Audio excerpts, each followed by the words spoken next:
Wannan ba fa donut mai yeast bane, irin donut ɗin ne dai mai kama da cake mai shegen daɗi. Ga laushi ga kuma auki.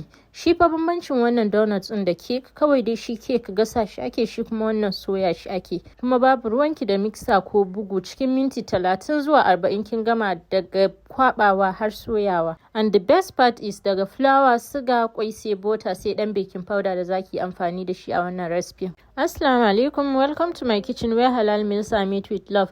Da farko dai zamu yi amfani da butter seamers ne, amma rabin butter zamu yi amfani da shi, ba ɗaya gaba ɗaya ba. Amma in kina so ki yi double recipe na, zaki iya amfani da butter guda ɗaya gaba ɗaya. So gashi nan na sa rabin butter, sai na kawo suga rabin kofi sai na zuba. Zaki iya amfani da muciya ko whisker ne, sai ki dama butter ki da sugan ki sai ya haɗe kamar haka. Ba wai zaki ta yi har sai ya tashi bane, in suka haɗu shikenan ya wadatar. Sai ki kawo kwanki sai ki fara sawa. Za mu yi amfani da kwai guda 4.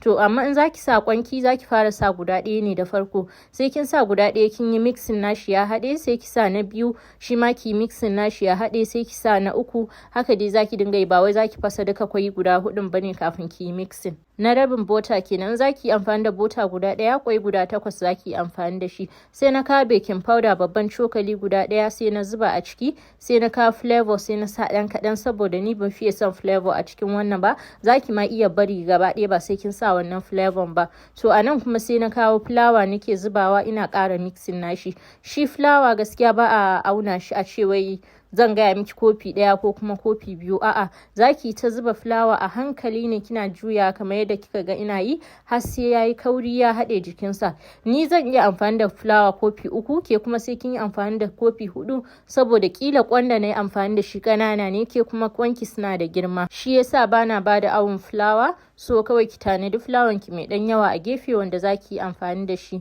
Zaki kneading dough naki ne, ba wai zai zama tauri mai kaman cincin ba, no. In yayi tauri gaskiya ba lalle donut naki laushi yadda kike so ba. Kawai zaki kneading nashi ne ya zama kaman haka, wanda in kika sa shi akan hannunki baya kama jikin hannunki, amma kuma yana da laushi. Sai ki yi wannan shape na donut ɗin kamar yadda kike gani, sai ki sa a mai ki soya. In kuma kina da donut cutter ba ma sai kin yi da hannunki ba, in kina so ya fita perfectly kenan, kawai zaki iya irin ɗebo wannan do'on akan hannunki, ko kuma in kina so ma zaki spreading nashi kafin ki yayyanka.